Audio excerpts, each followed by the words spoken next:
Oda just turned Elbaph from a land of legends to a graveyard of broken dreams. In chapter 1168, The Snow of Elbaph, we watch a king become a puppet, a mother dying with a smile on her face, and a god tightening his grip on an empty throne that was never empty at all. This isn't just a lore chapter. This is a moment Elbaph's dream becomes a curse. So let's break this down. We start with the cover page of chapter 1168 called Elbaph Snow. It's Archie with a shovel, helping shovel up a snow with a sheep knitting him gloves, which is very interesting. Apparently, this cover was requested by Sis Fuji, so a family of sheep knit gloves for Archie, which is pretty nice, and it's kind of adorable. Since I live in Minnesota, it's currently snowing right now, so it makes sense for me. So the chapter starts off with some of the citizens or the humans reading about some of the giants pretty much helping and being the good Marines. Their thought process, how the human are perceiving, how they view these giants now, it seems to be in a nicer, lighter tone, in a brighter tone, which like they're not looking at them as scary anymore. Instead, they're reinforcing it, being nice and saying, oh, I want to meet one of the giants. They're not as scary anymore. I would love to meet them, which is quite an insane take to, in a sense, to just have that in your mind. When you think about it, prejudice they are towards the giants, the human as they are, which is rightfully so. I understand how the lore of how giants work. Obviously, if you see something that huge, you're going to be scared in the first place, so which is understandable. But the way they treated them was not the way how King Harald wants the giants to be viewed. So now the giants are being seen as in a lighter tone or in another light. One thing I really like about this chapter is that the amount of people who are like starting to get into the Elbaph culture, where a lot of people are requesting the food. And the other thing that I'm very curious about is like, there's a pirate that's selling the top quality Elbaph cedar. I'm wondering if those cedar, because this all takes place in 1 year. Elbaph, we all know in the current timeline, will shut off among access to the human outside source. Those cedar, I am thinking now that it's the same cedar that went in the black market, which in turn Frankie ended up when Frankie stole Straw Hat's crew's money from Usopp beating him up. That same lumber is what Frankie used to pretty much create the 1,000-year sunny that we currently have. I think that's how it is. Don't quote me on that. I just figure this might be how it goes. I get a lot of people, how people are going to construe or view King Harald's viewpoints in this whole chapter, which I understand. I get it 100%. But here, to me, he seems like a king that's really trying, that's finally is getting his way. He's seeing the lights to his people. So here, King Harald is saying, oh, we should stop being sightseeing ships. So that way that when people come, they can be a tourist. So he's thinking ahead economically wise also, which is very intriguing because like his whole thought process is that we need to be part of the nation, but like also welcome and accustomed. Because if Elbaph is huge, and it's a land of giants, it's going to take human a lot of time for them to explore the entire place. So he's already thinking ahead of things, which is pretty cool. And I love that he's enthusiastic about this, finally seeing human coming into the land of Elbaph. I love that how King Harald is speaking to his people saying, we are actually a rare minority, meaning for them, from the perspective of the outside world, there's in that many giants, so they're very minority, but he's also telling his people as he's giving his own speech, there's other nations that coexist with different culture and different race that coexisting within that same nation. So he's excited that thinking Elbaph will end up doing the same thing because this is thanks to the culture of mutual respect, meaning there's respect among each people that coexist with each other within the race and the culture. So which is really, really amazing to hear from someone like that. In reality, this is how we live. Some countries live in society nowadays. It might not be perfect, but it's still a thing. It's a work in progress. And we can clearly see that some of the Elbaph warriors are finally saying, there's one that say, yeah, let's ditch this warrior crap. Like they want there's some of them that agrees with this in stating that let's get away from this, let's go away from this. We don't want to be part of this anymore, which is very interesting in a sense, because I almost feel like you're taking a part away from you that makes who you are unique. But at the same time, I understand if that's the sentiment that the majority of the people or King Harald has implanted in the mind, because he's running a campaign where it's like, okay, let's join the human race. Let's join the nation. Let's join the outside. And then everybody is literally going along with this, which to me is wrong in a sense, because I think they're getting rid of their own ideal. And I don't understand that. Oh, I don't understand why you should be doing that. And then we see Harald visiting the school where Saul is pretty much opening the school. And now you see the Elbathian kids literally playing, enjoying, and having a free time instead of becoming more of a warrior style kind of type. And instead of that happening, and King Harald is thanking Saul for all of that. Saul said this, is like, better sharp kids than sharp blades, huh? He laughed like that. You know how Saul laughs, which is a very interesting statement, which is, I say that's correct in a sense, like someone that's sharper and smarter can actually outsmart someone who just thinks they're with broad strength. But at the same time, there has to be a coexistence. There have to be a middle ground. You can't just be all book smart and don't be able to rely on your blade. When your culture revolve around you being a warrior, you can have a sharper mind and be a warrior. Those are two. When you put those two together, those are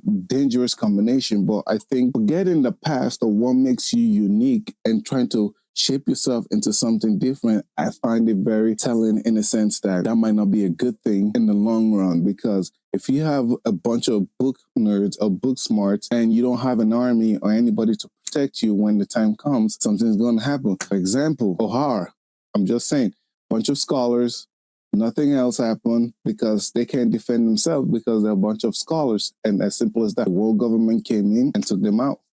I'm just saying, you got to have both. You just got to think smarter. And this is why I love Saul. Saul was like, but aren't you afraid you've lost something here, Harald? And Harald said this, it's like, I don't believe that military power is what makes a country strong anymore. A king that does not understand the importance of how to be able to protect your own people is a fool or a mad king, in the sense that you are not going to be able to protect them anymore. You're desperately trying to get them accepted, but at the same time, what happens if you get persecuted, you get alienated from the outside world? How can you protect yourself? How can you protect your fellow giants if they end up becoming slaves at the same time? As we're going to see later on what I really meant by that, by King Harald, the prime example itself. But here's the side part, is when Harald said, it's because of Ida. She taught me everything. Meeting her was the greatest blessing of my life, which hits so much more harder. I understand that sentiment, but at the same time, she taught you compassion and loving, but that doesn't mean she didn't teach you to forget your ways. She just teaching you you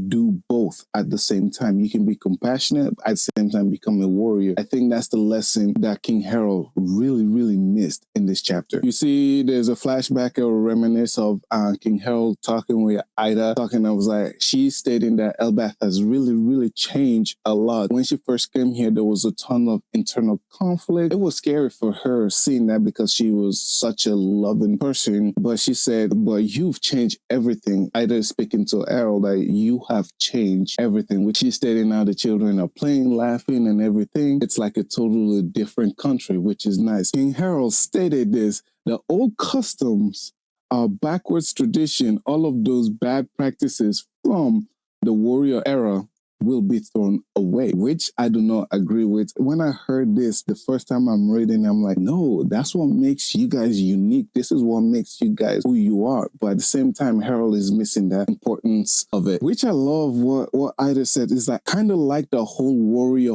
pride part. It's really cool. You should cherish your culture. And that is the key points where I was stating earlier that you have to understand as a king, something that makes you unique, that the world wants to see you guys, you have to hold on to it. Don't change your tradition, all of it, due to the fact that you are trying to join the outside because that's what makes you unique. Harald decided to say, don't you get it, Ida? It's that very culture that kept us from marrying. I can't accept it. So Harald wants to marry Ida, which is true.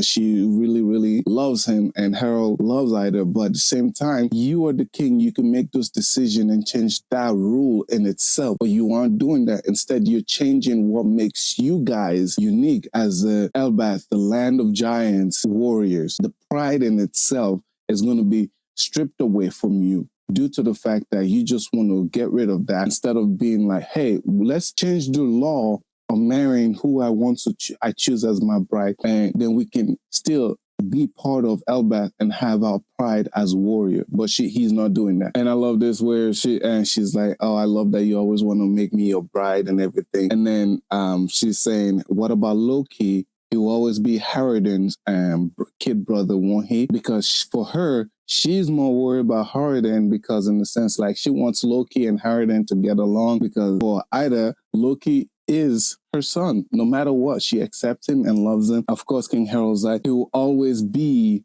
Harald's kid brother, right? One of the sad part is like King Harold's trying to make a small talk where he's stating, hey, listen, like soon you're going to get better and we're going to be able to go out again. And once the world connect to each other, we're going to be going out again. We're going to be sailing like the old days, everything like that. Ida just said, that sounds amazing.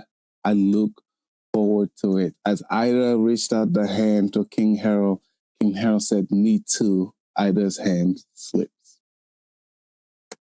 Damn. But we see Ida smiling as like she passed on, and King Harald walking away, hands in his eyes, crying. And then Loki is in the cell, all obviously tearing up. And then we move forward 14 years ago, the Holy Land of Marijuana. This is where Shanks is missing. Shanks is gone by this time. They say Shanks is missing, and they said indeed, had he completed his last mission, he would have been formally knighted. So Shanks had a mission to complete, and if he would have done it, he would have been a God's knight. But it seems like Shanks had other things in mind and decided to skip town right after that. The Gorosei decided to be like, hey, Harald, you are our next choice anyway. The opportunities now fall upon you. What will you do? Of course, Harald is excited. He's like, yes, I will accept this. Of course, I want to be a God knight. Doing that will secure Elbaph membership status. He's not thinking properly right now, right? And because there's gonna come a spot at the chapter where I said this for a reason, which is very interesting, because he's like, yes, we can do this. One of the 5 elders says, congratulations then, the Great One has agreed to trust in you. Harald did not pick up on that at all. The Great One has decided to trust you. Harald decided not to understand that or pick up on anything of that, and which to me scares me in the points that, hey, didn't you just hear the Great One? That did not ring a bell. I love when the 5 elders are doing this, because you got to read in between the lines. It said, you'll be remembered as the king who brought great change to Elbaph. And that's an interesting saying when someone like them speaks, because you got to read in between the lines. Harald decides to say, well, once Elbaph finally joins the world government, he was going to relinquish his throne. He's not going to be part of it. The 5 elders were like, They're like, that is a matter for Mu to decide. And then the panel shows of Imu-sama sitting on the empty throne. And the look on Harald's face asking, why is there someone sitting on the empty throne? And then Imu of Mu said, come, Mu has been watching thee, Harald. Oh my God, that's so interesting. And then he's like, what? We saw now how a God's Knight is chosen. So from the pigment in itself, now you have like a bull horn in between it, and it's like surging within him. It's chilling. That's what Harald said. It's chilling. This power, it's surging within me. It's chilling. Instead of it being like warm, or if you think when you're getting branded or anything, you're being warm or anything like burning sensation, no, instead it's a chilling sensation. That is an interesting thing that a lot of people might miss. Saint Marcus Morris, Descent, the power. This is the power of immortality. This is what gives them their immortality. And then Saint Topman says, it sends shivers down the spine. And St. Ethan says he is now beyond any wild monster. He has been forged into a mighty weapon. So now he's a weapon for the government. Now you have become a weapon. That is an interesting saying because the whole time they wanted to use the giants as a warrior, as weapon, instead of them coming into the world or being part of the world as just civilians or regular folks. No, they want to use the giants as weapon. And Imu speaks and says, consider thee an immortal knight sworn to Imu. An immortal, I can't believe. And then Imu says, carve an abyss pigment in Elbaph. Then that will mark a bond between us. No, that's not the bond. That's just a connection, a route for the God's Knights, the Gorosei, or anyone to come and go as they please to Elbaph. And this is the start of the invasion of Elbaph, is what Imu is trying to do. And this is what frustrated me about Harald. Without him understanding what's going on, he said, the dearest wish shall finally be granted. And Harald left without thinking, without understanding, because he got the mark. He thinks, now my people are free. We get to be part of the world government. Now my hard work has been recognized and my nation has been recognized. Hooray. Okay, so we come back into Harald being in his castle, finally draw the mark of the abyss on the floor right in front of the throne. So like a distance, he can sit there and watch. So Harald is having a conversation with Imu. Harald's asking, could you repeat that? Because Imu is trying to tell Harald to do certain things. Imu stated, mobilize the entire nation and form a grand army of warriors. And this is when we start finding out the intention. And this is when Harald is understanding the full intention to what the world government wants from him. And Imu stated, the giant warrior fleet will stand along the marines and serve the world as. And then Harald cut him off, said, wait, no, hold on. Everything he's done is to free Elbaph from violence. And of course, he's not going to stop anyone from joining the Marine if they chooses to fight. And then the guards in the castle with Harald is stating, like, who is Harald talking to? Who's the king talking to? They're all confused because obviously telepathically Harald and Mu are talking to one another. And this is when Harald knows he's in too deep. It's over. There's no going back. He said, Mu said, thou vow to atone for Elbaph history, even at the cost to becoming a slave. Oh my God, like Harald screwed up so much. He didn't realize how bad this is. He doesn't realize how messed up he's did, because Harald rebuttal and said this to him, like, I plan on carrying that burden by myself. Like, the burden of such history is too great for thee to bear alone. That's what Imu said. And Imu said, now thy hold your tongue. Like, shut up. That hits because now Harald knows there's no going back. And Imu decided to tell Harald that those who enter into the deep sea covenant may gain immortality and power, but it comes at the cost of total obedience. Thou will carry out murders regardless of thy own will, meaning Mu will take over you no matter what. It doesn't matter. You will do as I say. Harald now decided to understand. Is like, oh snap, I'm losing control. I'm losing control of Elbaph. This is bad.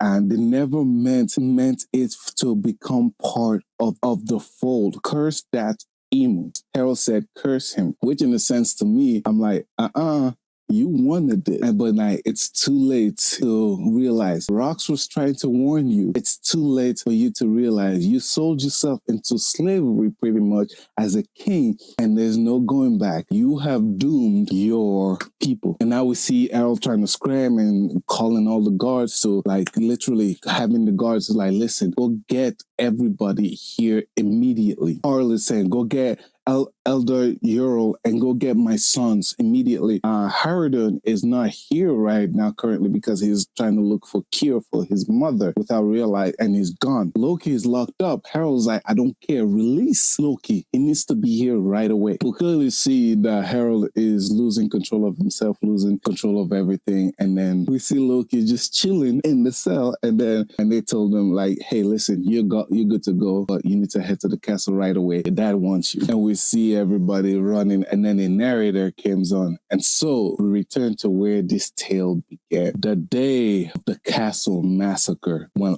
Elbaph's most beloved king, Harald, lost his life. This is an interesting chapter, and break next week also, so which is crazy. Oh my God, this is an interesting chapter. I'm going to make more videos breaking this down, the implication of Harald's action once he realized what's going on and how he cursed himself and Elbaph at the same time.